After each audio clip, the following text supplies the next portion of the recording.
Good afternoon and welcome. I'm starting off the day, the service, yes. We call it a gathering. We call it a gathering. My name is Jane Mays. Billy Tillman is normally playing drums with me, so you can just imagine that. This song is called Feel All Right.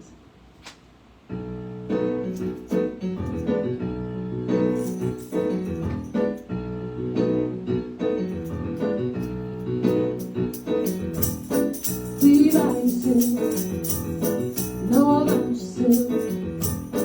Don't be afraid to be alone. What makes you happy? What makes you smile? Just do it. It's alright. Don't have to do what they're doing. You feel alright.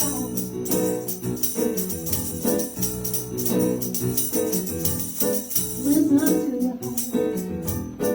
Do you feel sad? Do you feel scared? It's alright. Do what you want. Don't forget you're alright.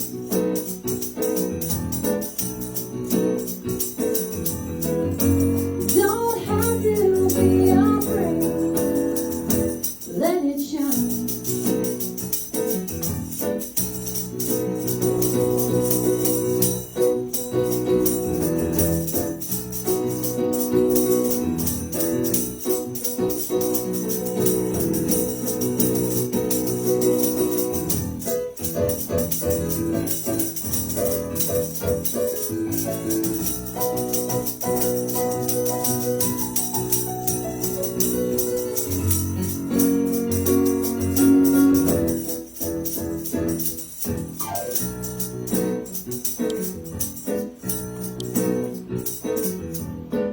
Please by yourself. Know what you said. Don't be afraid. Don't be alone. What makes you happy? What makes you smile? Just do it. It's alright. Don't have to be afraid.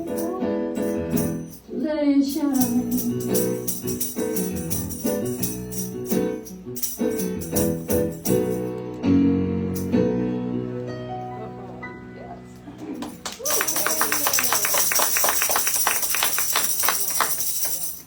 Thank you so much, Jane. Love that you're here. Jane is here at the Healers Co-op for the first time.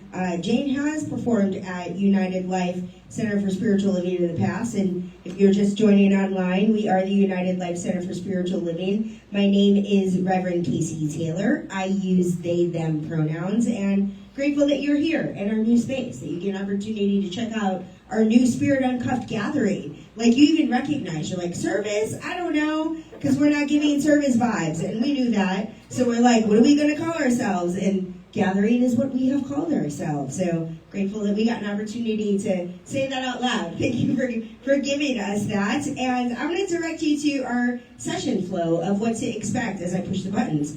The session flow of what to expect over the course of the next hour. We started with the sound bath from Danny Romero. Jane just gifted us with the song Feel All Right. Next we are going to review our vision and mission. I invite, especially new people, to take a moment and identify whether the words resonate with you, if you want to speak them out loud. If they do, say them. If they don't, let us know how you feel about it. Then we're going to honor the 39 tribes with just reviewing a list of them and just taking a moment in meditation. And Reverend Dr. Sue Ellen Miller is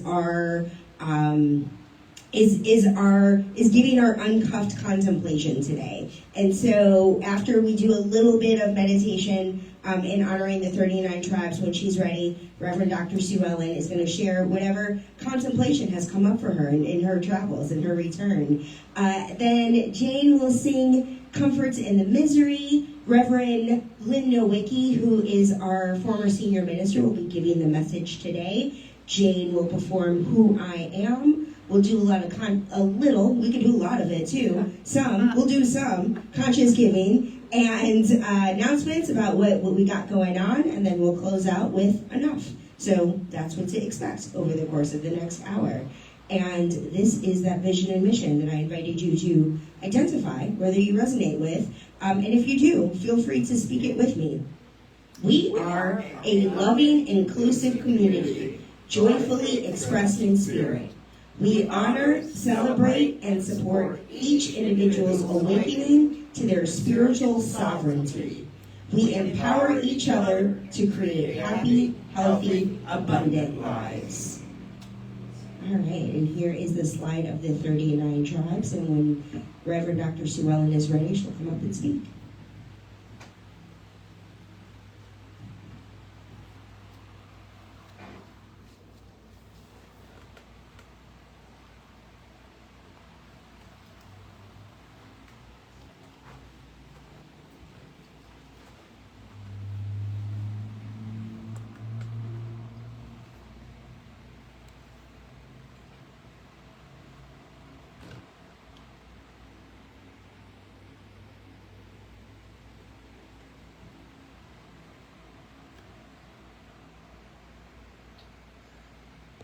Uncuffed meditation means you can do it how you want. Generally, there is some kind of a reading, but not always. How many of you have heard of Louise Hay? Yay! Did you know she was a religious science minister? Yes. Yes. Okay. She was. New information for you. And when I was looking at the talk for today, assuming that Lynn is going to talk about what the talk was that was gifted to us by the team that creates the talk outlines, I'm thinking, this is a lot of information about how we talk to ourselves.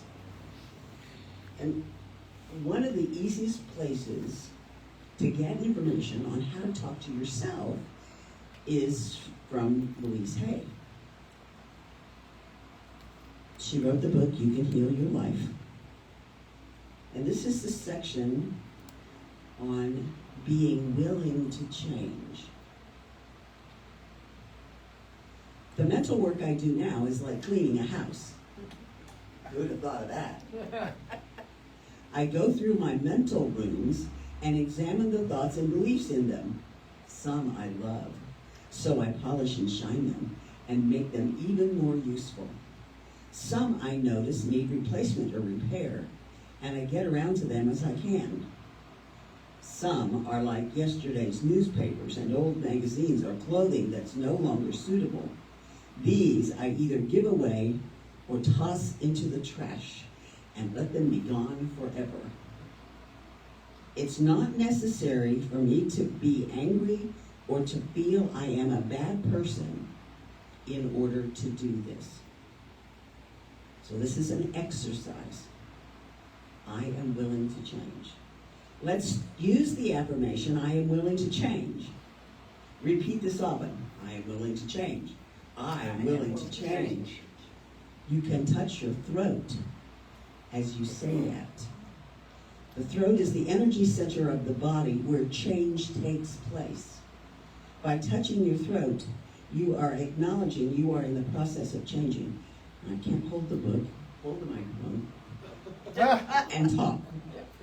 So you just have to imagine. By touching your throat, you are acknowledging that you are in the process of changing. Be willing to allow the changes to happen when they come up in your life. Be aware that where you do not want to change, be aware that where you do not want to change, in big bold letters, is exactly the area where you need to change the most. I am willing to change.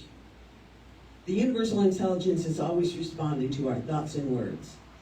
Things will definitely begin to change as you make these statements.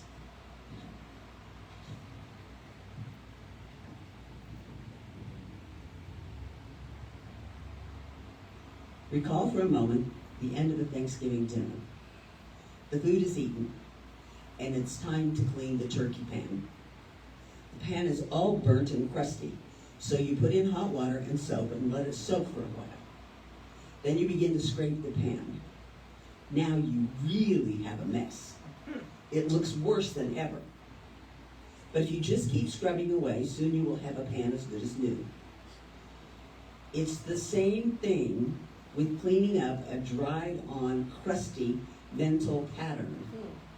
When you soak it with new ideas, all the gook comes to the surface to look at. Just keep doing the new affirmations, and soon you will have totally cleared an old limitation. What a clever thought. So in prayer, in the infinity of life where I am, all is perfect, whole, and complete. I now choose calmly and objectively to see my old patterns, and I am willing to make changes. I am teachable. I can learn. I am willing to change. I choose to have fun doing this.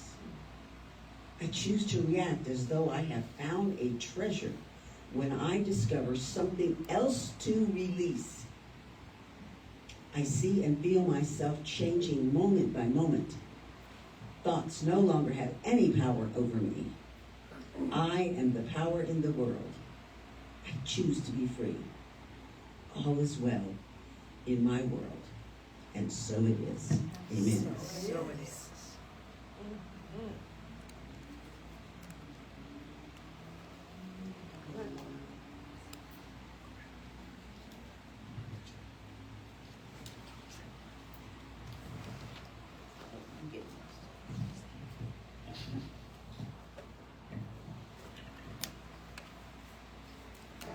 Really, sometimes, usually sing this one with me. Do you have, we have drums. If you feel the spirit, just grab that mic and come on. Okay, we're good. Go ahead, sweetheart.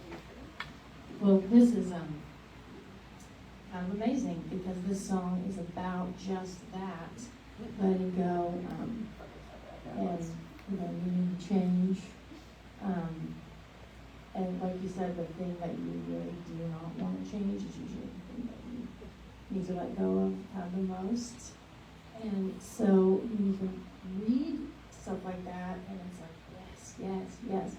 And I got this. And then maybe an hour later, the next day, you're kind of back in like, oh, it's so hard. You're back in your gunk. So this song is about being in that place.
taking its taking its toll.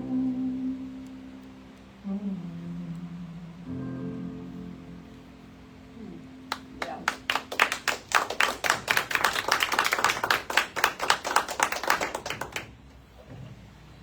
Oh, yeah, thank you for that. Not that any of us have ever been there, right? No, never, we don't go there. Maybe. And that's a whole lot of what we're talking about today, isn't it?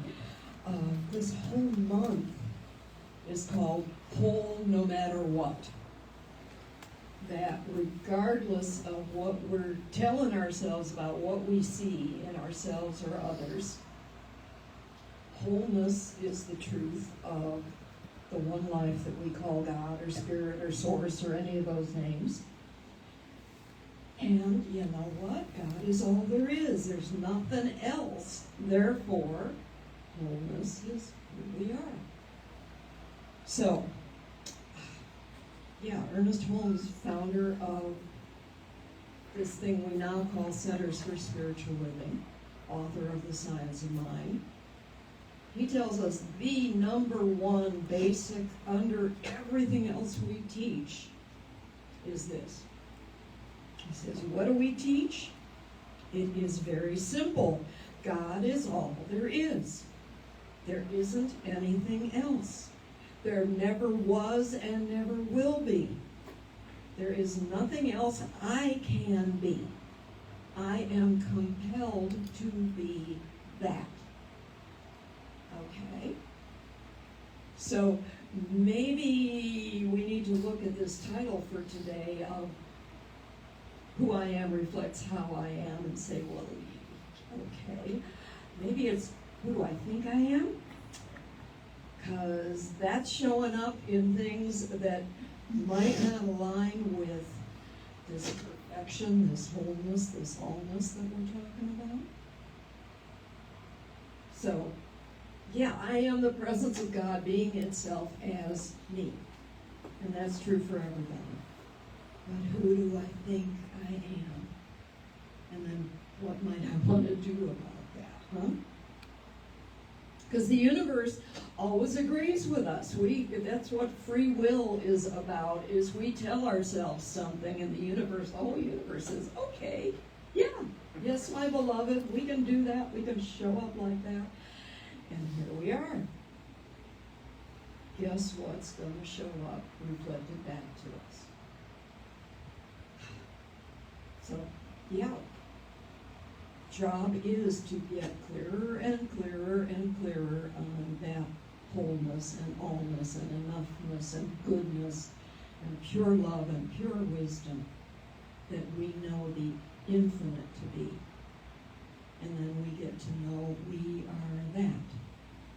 You've probably all, at one time or another, heard the metaphor for all of this of the ocean and the wave, right? That we're not this separate thing with a God looking down on us, but we are the ocean rising up into an individuated wave that contains all that the ocean is, okay? Eric Butterworth is a Unity minister and author, puts it this way: the wave is nothing more nor less than the ocean formed into the shape of a wave. And you are nothing more nor less than God expressing as you. Okay, so we've heard that forever. How do we live it? Something else that Eric Butterworth said that I didn't find until very recently, and it just tickled the heck out of me, and it's like, okay, I've been playing that game, haven't I? He said, God is not in you like a raisin is in a roll, but like the ocean is in a wave.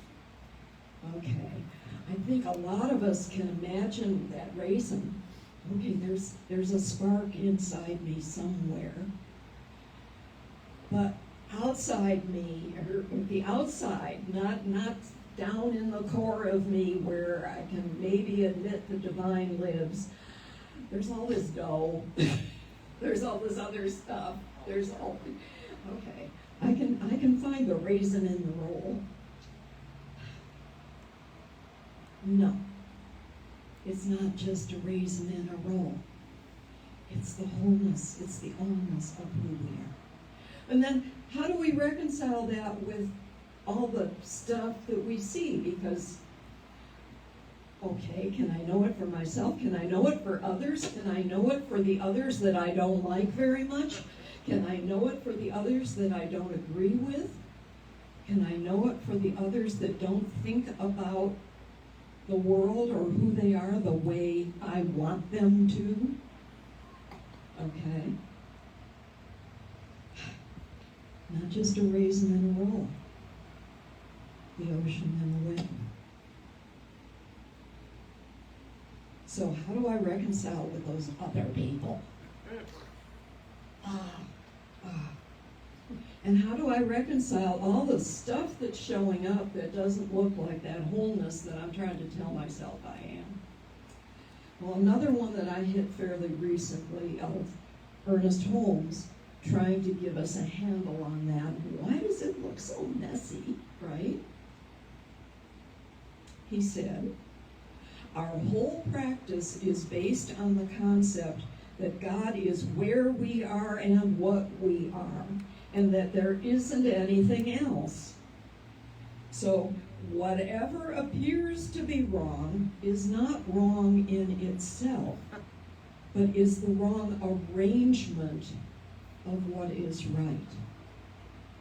That we've taken this power, that we've taken this creativity, that we've taken the power of our mind, which is our individuated mind, using this infinite mind, and we've aimed it in some pretty screwy directions, right? We have arranged it uncomfortably, differently, weirdly, angrily maybe, otheringly. And that gives us something we can work with then.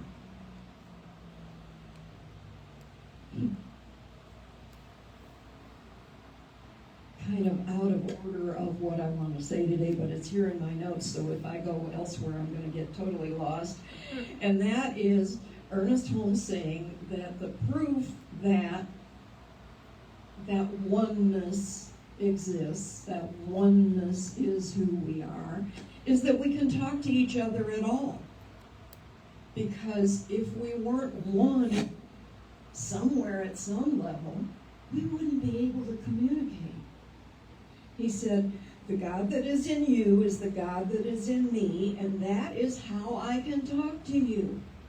And the God in you will respond, and that is how you can talk to me. So, okay, how are we talking to each other? What are we calling each other? Are we clear? Are we kind? Maybe. And that's just on the outer. And then on the inner, which is what we've been talking about already all morning, is how do I talk to myself about myself? What am I telling myself? And then how am I deflecting that and projecting that and landing it on that person outside me that I'm just so upset with how they're doing things? Why is that bugging me at all? Well, it's because it's in here somewhere and I don't like it. Okay. And another wonderful, wonderful tool of the science of mind is this practice and tool, ability to talk ourselves into a different new place. We call it spiritual mind treatment. When anybody who's not familiar with this philosophy asks me, what are you about, what do you teach? I say, boils down to two things. God is all there is, and it is done unto you as you believe. And that belief is what's showing up And that belief is something we can change in how we argue with ourselves, talk to ourselves, look at it closer, work it and work it and work it, and get to a new and different place.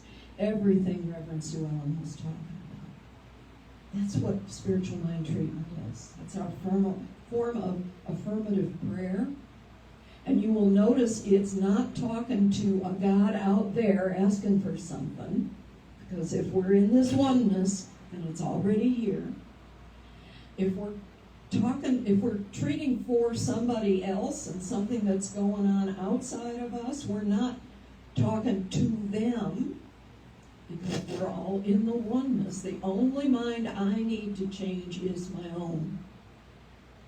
And when I get more fully aligned, clearer, in agreeing with that big truth of one life, one love, one wholeness, that's going to resonate around me and in the others around me.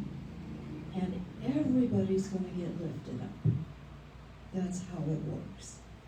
But my treatment isn't even for the other person. It's for what I think about the other person.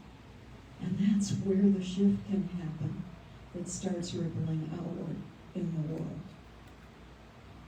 You can think of it as resonance. Okay? On the physical level, resonance is when a frequency that's affecting or projecting from one object or person meets an agreeing harmonic of same frequency going on in another, and they resonate together. I've always loved it on a piano. You hold down the pedal that opens, that keeps anything from being dampened down. You hit one note, and the whole keyboard starts to sing to you with the notes that agree with that one note. That's what we're doing, not only on the physical level, but on the spiritual level. And it works. And it works.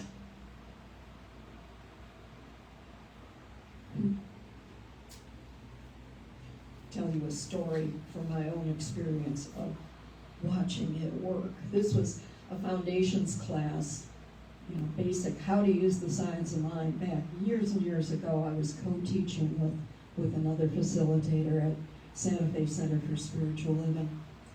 And one of the students was a young woman who worked one of the cosmetics counters at one of the big department stores in town. And you know the setup. I don't know whether they do it anymore. If I haven't been in a department store in a long time, but you got different employees at different counters representing different manufacturers of cosmetics, makeup, fragrances, whatever.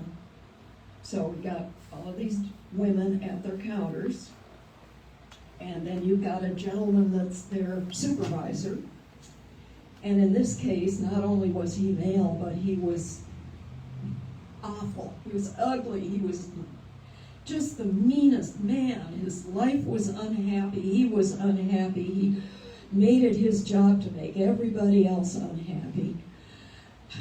These young women hated him. She came to class and she says, okay, I'm learning how to do treatments. I got an idea. I'm going to treat to change him. Make something shift here. And my co-teacher said, well, that's admirable. Let me give you some guidelines, guardrails, okay? First of all, he didn't ask for your treatment, so you don't have permission to get specific. Second, you don't need to fix him because he's not broken. It's that wholeness again. There's the truth. In a situation like that, you always have the ability to look past all the outer stuff and know the truth for that fella. And the truth is wholeness, love, light, power, good, all those things. But you're not manipulating him into being different to make your life work better. Okay? You're just being in knowing love and light for this guy. And it's not love and light that's got to land on him from outside. It's the truth of who he is. And you're going to know that. You're going to know that you know that that's the truth of your boss. You got it? She said, yeah, I can do that. So a week passes and the next class comes around and she comes in and she is over the moon. She cannot wait to tell us what's going on. She says, all my fellow employees are coming over to me and nudging me and whispering, what did you do to him? Did you put a spell on him? He was nice to me today. What the heck is going on? Okay, treatment works.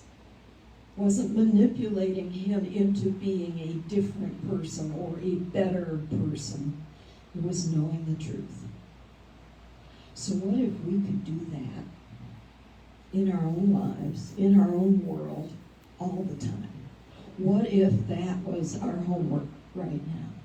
Think of maybe, well, it's easy to do treatment for the people that you love and like in your life. How about the people that you love but don't like very much? Anybody got any of them in their family? Maybe, just maybe. Or the people you don't love or like, that the annoying neighbor or the really obnoxious coworker, or you fill in that line.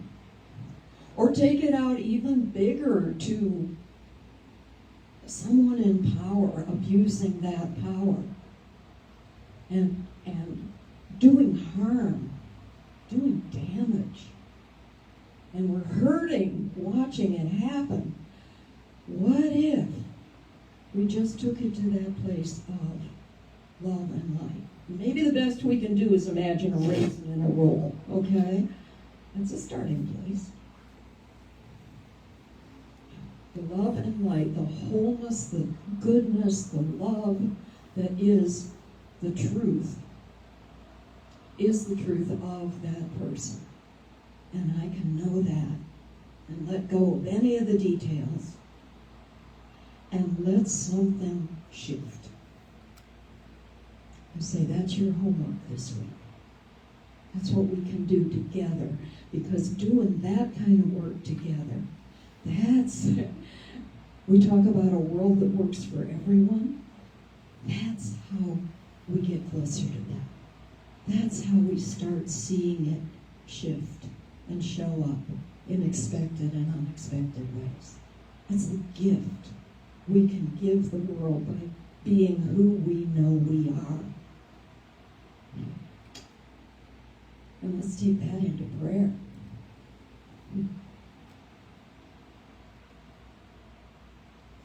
I just know there's only one life, one infinite love, one infinite power, one infinite creativity. And I know it lives itself and loves itself and celebrates itself as my life right now. And I speak this word in first person because I'm the only person I can really talk to about it. If what you hear sounds like something you know and want to say, internalize it, say it for yourself. I am that. And because I know that's the truth of who I am, it's in that power of that knowing that I can speak my word and see a shift, feel the good showing up in the world through me and for me and as me. And as all those around me and around in a larger circle and around in a larger circle until we have blessed the whole world. Because if God is all there is, then yes, here we are. And it is good. And I am grateful. And in that gratitude, I release this word and let it go and let it be. And together we say, And so it is.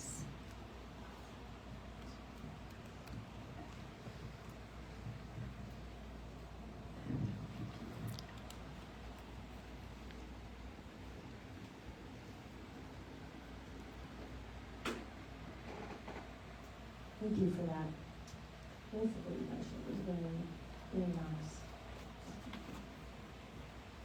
Well, I wrote a song called Who I Am a while ago, and it's similar to what we're talking about, although a little bit different.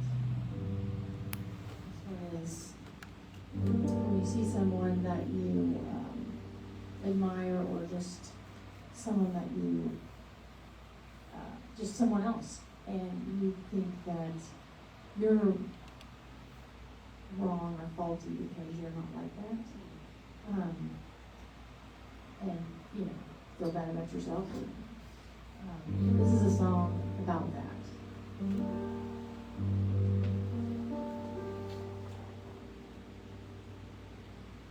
But I'll exactly do it first to you.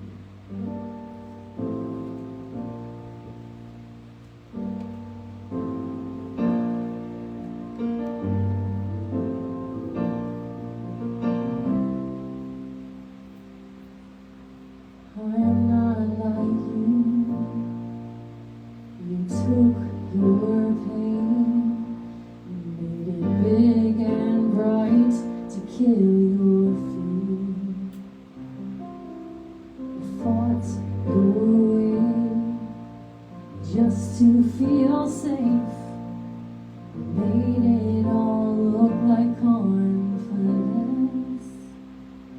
But I have to believe that there's something left for me. But sometimes I feel like I lost my chance to be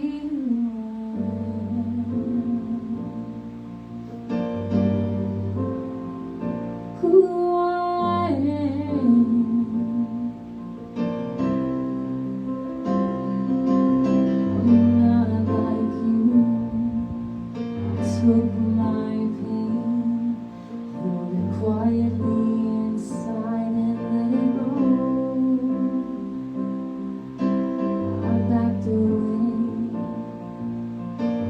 to feel safe, killed my self-esteem, made me shy. But I have to believe that there's something left for me. But sometimes I feel like I lost my chance to be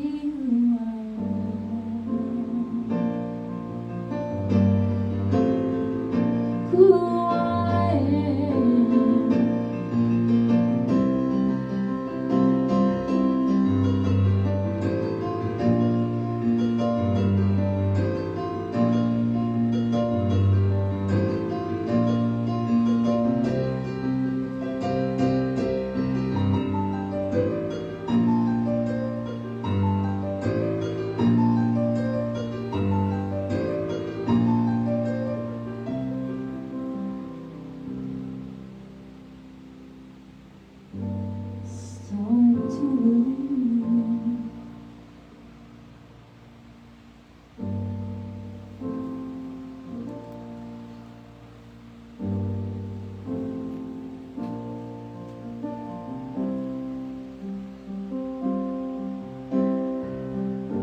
start to compare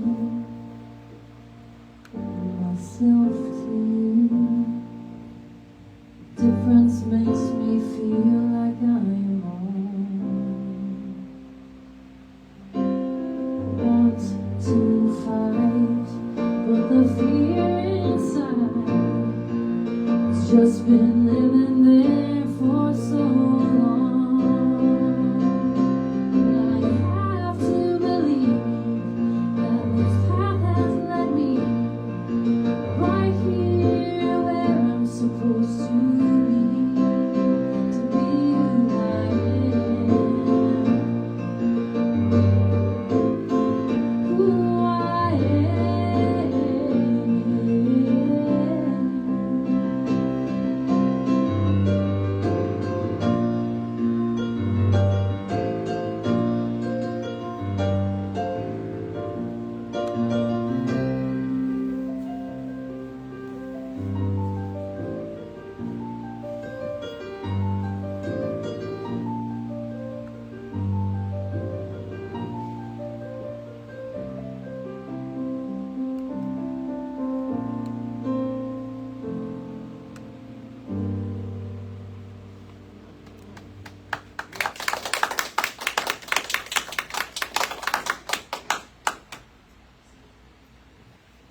Jane. I've been really enjoying this being y'all's videographer today. It has been so nice to sit back, to push the buttons, and enjoy this Sunday. I'm grateful for it. So this is the time where we engage in our conscious giving practice. We've been rotating through the How Do You Know Shoney Thanksgiving address that I found in the book Braiding Sweetgrass, and just been going through section by section. So I'm going to invite you to affirm this statement with me. We now turn our thoughts to the trees. The earth has many families of trees who have their own instructions and uses. Some provide us with shelter and shade, others with fruit, beauty, and other useful things. Many people of the world use a tree as a symbol of peace and strength. With one mind, we greet and we thank the tree life. Now our minds are one. And Mary Lee is going to come around with a basket that we are going to invite you to give whatever energy you are called to. Maybe it is love energy. Maybe it is financial energy. This is the conscious giving practice of putting our love into the gold offering plate. And if you are the kind of person that doesn't keep financial energy in the form of physical dollars like I do, there are other ways to contribute. We have this text to give option. If you text the amount, the number, say you want to give $10, you would text the number 10 to this phone number, 405-450-8484. I just looked up what 8484. I was like, what's the angel number of 84? And it's something like abundance and prosperity. So I was like, all right, like, props to our text to give provider for giving us this option. I was looking for something easy, and I thought the 450, like our 4 or 5, would be really easy, 8484. The other way to give is through our website, our United Life website. That QR code will take you there directly, but text to give is my favorite, not just because of the angel number of 84, but also because of how easy it is. Once you give via text one time, it's easy. You text the number that you want to, the amount that you want to give, and then it just goes through. You don't have to answer a bunch of questions and put in your card information. So that's my preference. Y'all do y'all. All right, so here's our announcements. Here's what to expect.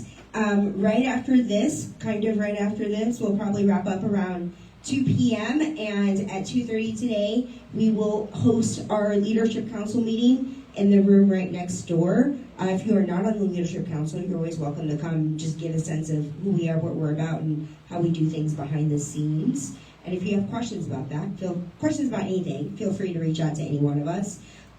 Wednesday Outreach is hosted by Cana Church. They post up on the east side of the parking lot at 23rd and MacArthur. They say around 6, I say around 7. If you'd like to bring food, clothes, donations to the community, that's a good place to bring them to and put them directly in the hands of the people that need it most and are looking for it on Wednesdays at that time.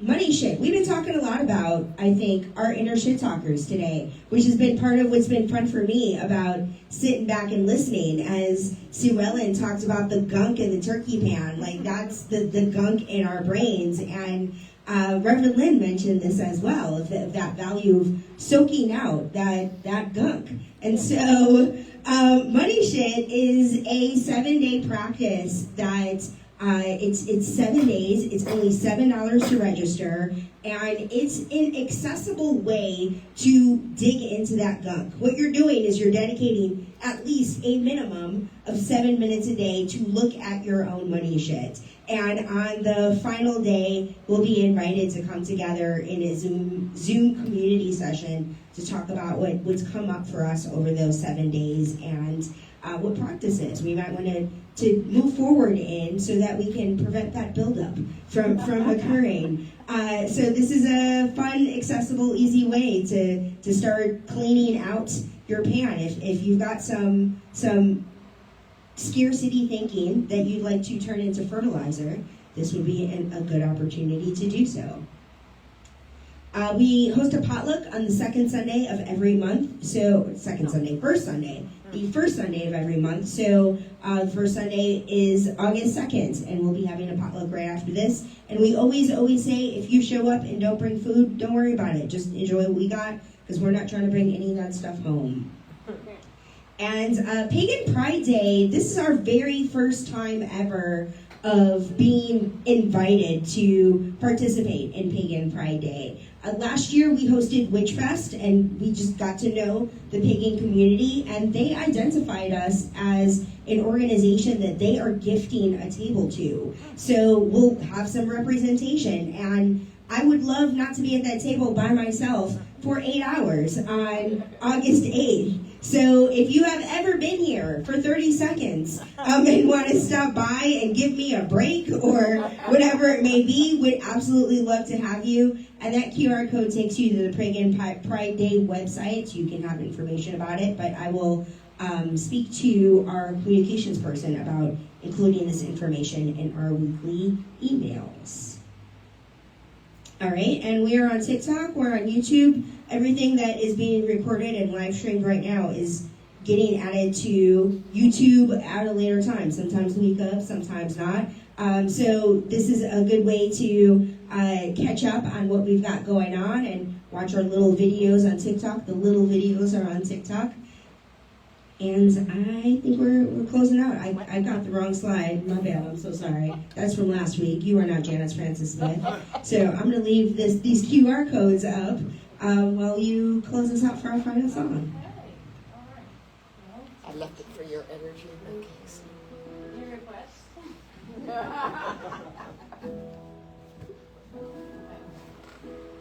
Well, I was planning on doing a song called Enough. So if we're talking about abundance, I guess that's good.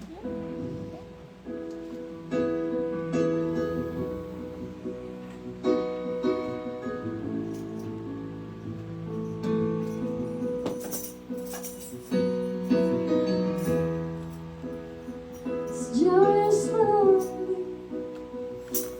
all that I am is all I can be.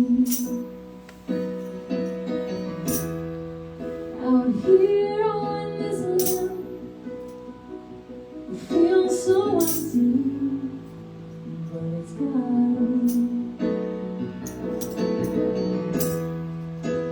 I have a dream. Sometimes it gets better of me. Always trying to keep up. Always fighting to be enough. Push and I try and I fall down. It's not up to me, it makes me angry. I force and I push, I fight and I cry. But I'm enough. I'm doing enough.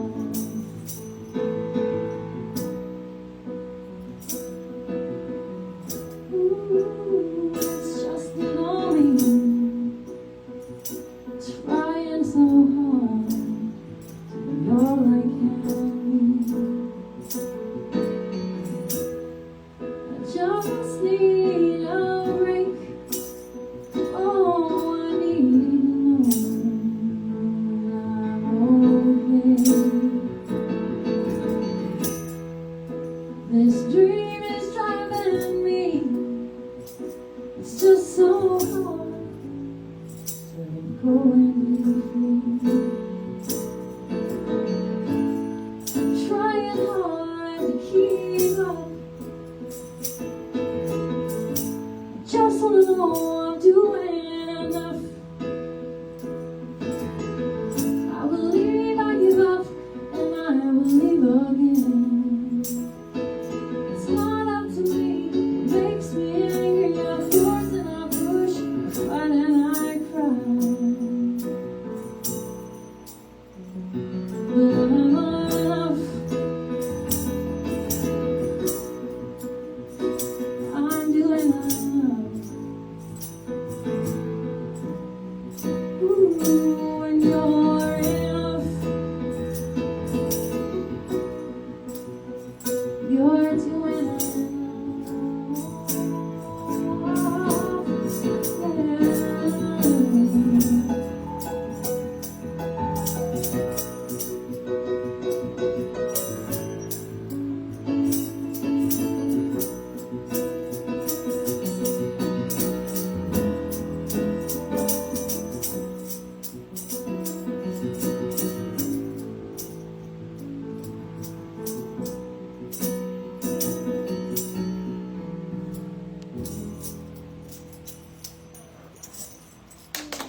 so much.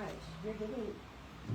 You give like big Sarah Bareilles vibes. I am so grateful. I can tell. I can tell. I'm a fan. I'm a fan. I would love to have you back. Would love to have you back. And is there can we find your music online? Is there any way? You got albums and stuff? What you got? It's on Spotify. Oh, you got CDs and you're on Spotify. All right, all right. Good to know. Fantastic. Thank you so much. All right, so we've got this table over here that's got a bunch of stuff on it, and we've said you can take all the stuff. We would prefer you not to walk away with our guest book. We do planning to use that. And in the treasure chest is where we invite you to leave your prayer requests. But there's a bunch of things, Science Mind magazines, you are welcome to take. There's a little voter's guide that somebody from the Centers for Spiritual Living put together. I don't know what kind of voter guide, because it's not like for specific candidates. It's like things to think about. So feel free to take whatever you want, and we invite you to have the best week ever. Thanks for being here.